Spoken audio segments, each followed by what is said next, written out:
Hello students, we are continuing part 2 of data structure subject, which is array, that is a linear data structure. In this video we will learn what are the advantages and disadvantages of array. In array we can directly access the data values from array using index number. With the help of index number we can directly access the data value from the array. For example, if the index number is 2, then we can access the data value by writing A2. By writing this we will get the value 30, as at A2 value of 30 is stored in array. If I say access third element from the array, then first element, second and third, that means we have to write A2, as we know that in C and C++ index of array starts from 0. So which will be the third element of the array, which is stored at second index number. So if I say the element number, then for finding index you have to subtract 1 from element number, you will get the index number, and from that index number you will get the data value. So this is the first advantage of array. Second advantage is we can use an array to group related variables under a single name. Using a single name A, we can create any number of variables of same types, because in previous video I tell you the definition of array, that is array is a collection of similar type elements. So when you want to create multiple variables of same type, then we have to use array, and by using single name we can create multiple number of variables. So here the name of all elements are A, but they are different by their index number. As you can see, the first variable name is A0, its index number is 0, and name of second variable is A1, its index number is 1, then A2, then A3, then A4. So all variables have same name, but they are identified by their index number. All elements have different index number. But if I want to create 5 variables without using array, then I have to write in A, B, C, D, E semicolon. Here the name of all variables are different, but all are of type integer. But in array we have to use a single name to create multiple variables. So there are two advantages of array. First is we can directly access the data values from the array using index number, and second is we can use an array to group related variables under a single name. Next is disadvantages of array. It is necessary to declare in advance the amount of memory to be utilized by array. That means you should know the size of array in advance. While creating array, we have to write constant value inside this square bracket, which is the size of the array.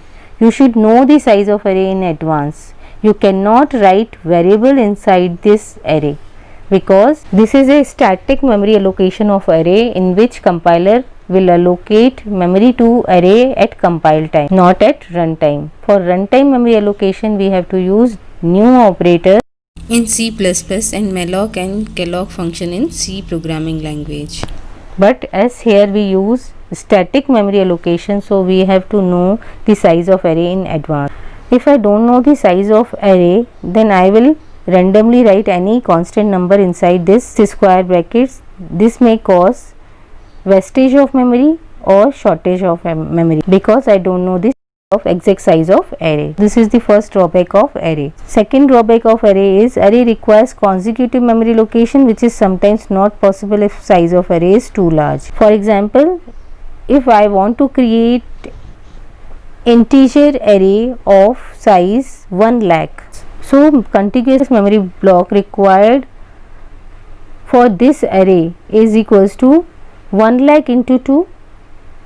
1 lakh is size of array and 2 is size of data type, which is equals to 2 lakh bytes, which may or may not be available in memory. If 2 lakh contiguous block of memory is not available in computer, then we will get a runtime error for this declaration.